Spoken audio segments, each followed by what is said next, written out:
بسم اللہ الرحمن الرحیم۔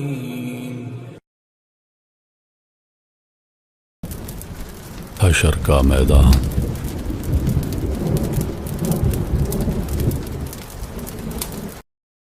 حشر کے اصل معنی ہے جمع کرنا، اکٹھا کرنا، ہانکنا۔ چنانچہ قیامت کے دن کو یوم الحشر، حشر کا دن اسی اعتبار سے کہتے ہیں کہ اس دن تمام مردے اپنی قبروں وغیرہ سے زندہ کر کے اٹھائے جائیں گے اور سب کو اس جگہ پر جمع کیا جائے گا جس کو محشر سے تعبیر کیا جاتا ہے۔ واضح رہے کہ حشر دو ہوں گے،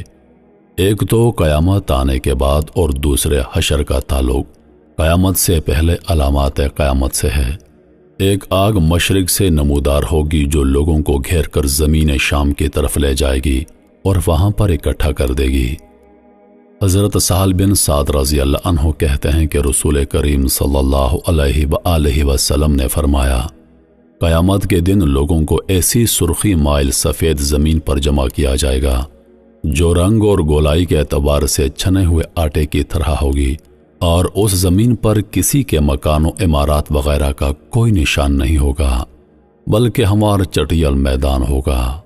حضرت ابو سعید رضی اللہ عنہ کہتے ہیں کہ رسول کریم صلی اللہ علیہ وآلہ وسلم نے فرمایا کہ قیامت کے دن ساری زمین ایک روٹی کی طرح ہوگی جس کو اللہ پاک جبار اپنے ہاتھوں سے اس طرح الٹے پلٹے گا جس طرح تم میں سے کوئی شخص سفر کے دوران الٹ پلٹ کر کے یعنی جلدی روٹی پکاتا ہے، اور یہ روٹی جنتیوں کی مہمانی ہوگی۔ حضرت کے یہ فرمانے کے بعد ایک یہودی آیا اور کہنے لگا، اے ابو القاسم، خدائے پاک مہربان آپ پر برکت نازل کرے، کیا میں آپ کو بتاؤں کہ قیامت کے دن جنتیوں کی مہمانی کے طور پر پہلا کھانا کیا ہوگا؟ حضور علیہ الصلوۃ والسلام نے فرمایا، ہاں بتاؤ۔ اس یہودی نے کہا کہ ساری زمین ایک روٹی کی ہوگی جیسا کہ حضرت نے فرمایا تھا۔ یہ سن کر حضرت نے تعجب کے اظہار اور ہمیں یہ بتانے کے لیے کہ یہ یہودی ٹھیک کہہ رہا ہے چاروں طرف دیکھا اور ہنس دیے۔ اس کے بعد اس یہودی نے کہا کہ کیا میں آپ کو بتاؤں کہ جنتیوں کا سالن کیا ہوگا جس سے وہ روٹی لگا کر کھائیں گے؟ وہ بالام اور نون ہے۔ صحابہ کرام بالام کا مطلب نہیں سمجھ سکے تھے کیونکہ وہ عبرانی لفظ تھا، اس لیے انہوں نے کہا کہ یہ بالام کیا چیز ہوتی ہے؟ کہا بالام کا مطلب ہے بیل، اور نون کے بارے میں تم لوگ جانتے ہو کہ مچھلی کو کہتے ہیں، اور ان دونوں یعنی بیل اور مچھلی کے گوشت کے اس ٹکڑے سے جو جگر کا زائد ہوتا ہے 70,000 آدمی روٹی کھائیں۔ حضرت ابو ہریرہ رضی اللہ عنہ کہتے ہیں کہ رسول کریم صلی اللہ علیہ وآلہ وسلم نے فرمایا، حشر میں لوگوں کو 3 قسموں میں جمع کیا جائے گا۔ ایک قسم کے لوگ تو وہ ہوں گے جو بہشت کے خواہش مند ہوں گے، دوسری قسم کے لوگ وہ ہوں گے جو دوزخ سے ڈرنے والے ہیں،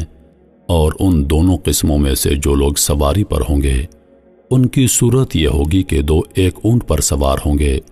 یعنی جس آدمی کا مرتبہ جتنا زیادہ بلند ہوگا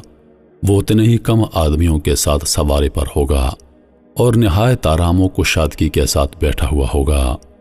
اور جس کا مرتبہ جتنا ادنا ہوگا وہ اتنے ہی زیادہ آدمیوں کے ساتھ سواری پر ہوگا اور تنگی کے ساتھ بیٹھا ہوگا،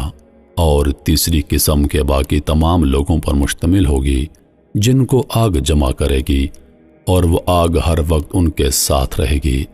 اور کسی وقت بھی ان سے الگ نہیں ہوگی، یہاں تک کہ جہاں وہ لوگ کیلولا کریں گے یعنی آرام کریں گے وہاں بھی وہ آگ ان کے ساتھ ساتھ ہوگی۔ جب ان کی صبح ہوگی وہ آگ ان کے ساتھ ہوگی، جہاں لوگ وہ شام کریں گے وہ آگ بھی ان کے ساتھ شام کرے گی۔ حضرت ابن عباس رضی اللہ عنہ نے نبی کریم صلی اللہ علیہ وآلہ وسلم سے روایت کیا ہے کہ حضور اکرم صلی اللہ علیہ وآلہ وسلم نے فرمایا، تمہیں قیامت کے دن اس حال میں اٹھایا جائے گا کہ تم ننگے پاؤں، ننگے بدن اور بے ختنہ ہوگے۔ اس کے بعد آپ علیہ الصلوۃ والسلام نے بطور دلیل یہ آیت پڑھی، یعنی جس طرح ہم نے ان کو ابتدائے پیدائش میں ننگے پاؤں، ننگے بدن اور بے ختنہ ماں کے پیٹ سے پیدا کیا تھا، اسی طرح ان کو دوبارہ قیامت کے دن پیدا کریں گے، یعنی قبروں سے اٹھائیں گے۔ یہ وعدہ ہے کہ ہم ان کو دوبارہ پیدا کریں گے۔ ہم پر لازم ہے اور یقیناً ہم نے جو وعدہ کیا ہے اس کو پورا کرنے والے ہیں۔ پھر آپ علیہ الصلاۃ والسلام نے فرمایا، قیامت کے دن ان لوگوں میں سے سب سے پہلے جس شخص کو لباس پہنایا جائے گا وہ حضرت ابراہیم علیہ السلام ہیں۔ حضرت عائشہ صدیقہ رضی اللہ عنہا کہتی ہیں کہ میں نے رسول کریم صلی اللہ علیہ وآلہ وسلم کو یہ فرماتے سنا کہ قیامت کے دن میدان حشر میں لوگوں کو ننگے پاؤں ننگے بدن جمع کیا جائے گا۔ حضرت عائشہ صدیقہ رضی اللہ عنہا کہتی ہیں، میں نے یہ سن کر عرض کیا کہ یا رسول اللہ صلی اللہ علیہ وآلہ وسلم، یا مرد اور عورت سب کا یہی حال ہوگا؟ وہ آپس میں ایک دوسرے کو عریاں دیکھیں گے؟ یعنی اس طرح تو عورتیں مردوں کو اور مرد عورتوں کو ننگا دیکھیں گے، تو پھر سب کو عریاں حالت میں جمع کرنے میں کیا مصلحت ہے؟ حضرت نے فرمایا، عائشہ، اس دن کا معاملہ اس سے کہیں زیادہ سخت اور ہولناک ہوگا کہ کوئی کسی کی طرف نگاہ اٹھا کر دیکھے۔ قیامت کے دن میدان حشر میں تمام لوگ ننگے آئیں گے، لیکن ہر شخص کی عریانیت ایک دوسرے کی نگاہ سے اوجھل ہوگی اور کوئی کسی کو ننگا نہیں دیکھ سکے گا، کیونکہ اس دن کا معاملہ ایسا ہوگا کہ ہر شخص اپنی فکر میں ہوگا۔ ہر طرف نامہ اعمال پھیلے ہوں گے اور لوگ حساب و کتاب کے مواخذے کے مراحل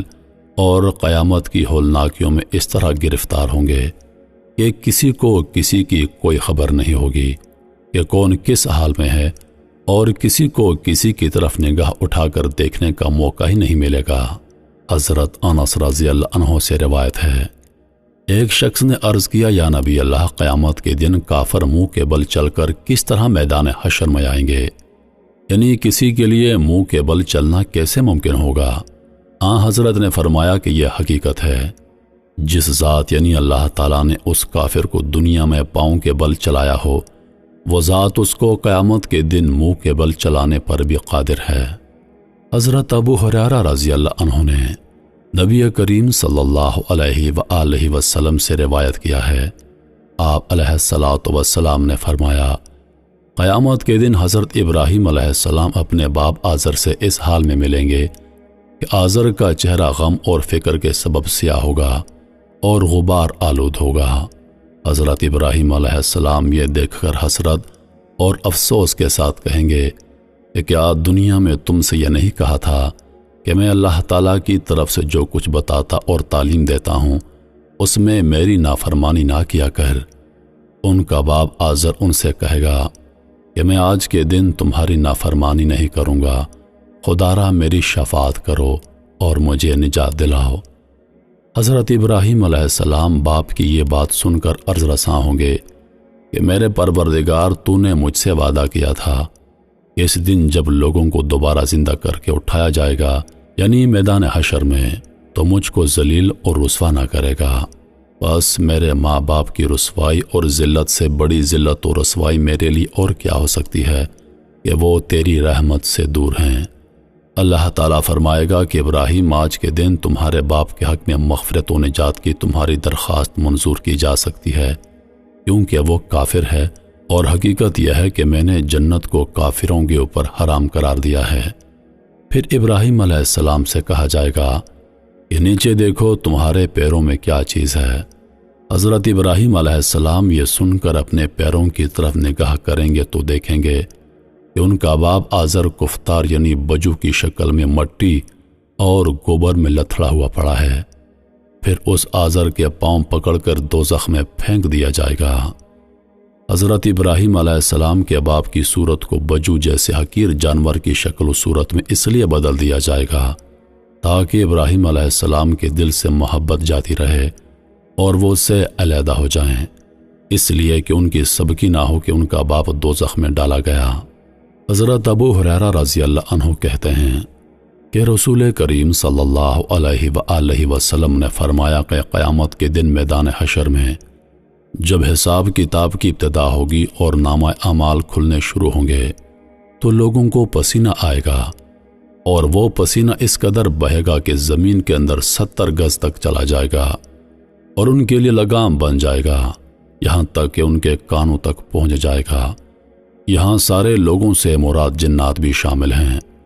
حضرت مقداد رضی اللہ عنہ کہتے ہیں کہ میں نے رسول کریم صلی اللہ علیہ وآلہ وسلم کو یہ فرماتے سنا کہ قیامت کے دن میدان حشر میں سورج کو مخلوق کے نزدیک کر دیا جائے گا، یہاں تک کہ وہ ان سے 1 میل کے فاصلے پر رہ جائے گا۔ بس تمام لوگ اپنے اعمال کے مطابق پسینے میں شرابور ہوں گے، چنانچہ ان میں سے بعض لوگ وہ ہوں گے جن کے ٹخنوں تک پسینہ ہوگا، بعض وہ ہوں گے جن کے گھٹنوں تک پسینہ ہوگا، بعض لوگ وہ ہوں گے جو کمر تک پسینے میں ڈوبے ہوں گے، اور بعض لوگ وہ ہوں گے جن کے لیے ان کا پسینہ لگام بن جائے گا، یعنی ان کے کندھوں تک پہنچ جائے گا، بلکہ دہانے کے اندر تک پہنچ جائے گا۔ یہ فرما کر رسول اللہ صلی اللہ علیہ وآلہ وسلم نے اپنے دست مبارک سے اپنے دہانہ مبارک کی طرف اشارہ فرمایا۔ حضرت ابو سعید نبی کریم صلی اللہ علیہ وآلہ وسلم سے روایت کرتے ہیں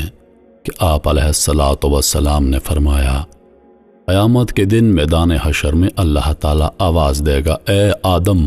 آدم علیہ السلام جواب دیں گے کہ میں حاضر ہوں، تیری تابعداری کے لیے تیار ہوں، ساری بھلائیاں تیرے ہی ہاتھوں میں ہیں۔ اللہ تعالیٰ فرمائے گا کہ آگ والوں کے لشکر کو نکال لو، یعنی ہمیں تمہاری اولاد میں سے جن لوگوں کو دوزخ میں بھیجنا منظور ہے ان کو علیحدہ کر لو۔ آدم علیہ السلام عرض کریں گے کہ یہ دوزخیوں کے لشکر کو نکال لوں، یعنی ہمیں تمہاری اولاد میں سے جن لوگوں کو دوزخ میں بھیجنا منظور ہے ان کو علیحدہ کر لو۔ آدم علیہ السلام عرض کریں گے کہ دوزخیوں کے لشکر کی تعداد کا تناسب کیا ہے؟ اللہ تعالیٰ فرمائے گا کہ ہر 1000 میں سے 999، یعنی دوزخیوں کا تناسب یہ ہے کہ ہر 1000 میں سے 1 آدمی جنت میں جائے گا اور باقی دوزخ میں ڈالے جائیں گے۔ یہ حکم الہی سن کر چھوٹی عمر والا بوڑھا ہو جائے گا۔ حضرت ابو ہریرہ رضی اللہ عنہ کہتے ہیں کہ رسول کریم نے فرمایا، قیامت کے دن میدان حشر میں جاہ و مال کے اعتبار سے ایک بڑا اور خوب موٹا تازہ شخص آئے گا، لیکن اللہ کے نزدیک وہ مچھر کے پر کے برابر حیثیت اور کوئی قدر و منزلت نہیں رکھتا ہوگا۔ اور اے مومنین، تم یہ آیت پڑھا کرو تاکہ تمہیں معلوم ہو کہ وہ دنیا دار جو اپنی دنیاوی حیثیت پر ناز اور مغرور ہیں اور اپنے کردار و عمل کو اچھا سمجھتے ہیں، حقیقت کے اعتبار سے وہ بے حیثیت ہیں اور ان کے تمام اعمال اور کردار ضائع اور نامود ہو جانے والے ہیں۔ رسول کریم صلی اللہ علیہ وآلہ وسلم نے فرمایا، جس روز کے زمین اپنی خبریں سنائے گی، اور فرمایا کہ جانتے ہو قیامت کے دن زمین کی خبریں جو وہ سنائے گی کیا ہوں گی؟ صحابہ کرام نے عرض کیا کہ اللہ اور اس کا رسول بہتر جانتے ہیں۔ آپ علیہ الصلاۃ والسلام نے فرمایا، زمین کی خبریں یہ ہوں گی کہ وہ زمین ہر بندے اور ہر لونڈی، یعنی ہر مرد عورت کے ہر اس عمل کی گواہی دے گی جو اس نے اس کی پشت پر کیا ہوگا، یعنی فلاں شخص نے فلاں وقت فلاں نیک کام کیا ہے، فلاں وقت میں فلاں آدمی نے برا کام کیا ہے۔ پھر آپ نے فرمایا، بس یہی گواہی دینا زمین کی خبریں ہیں۔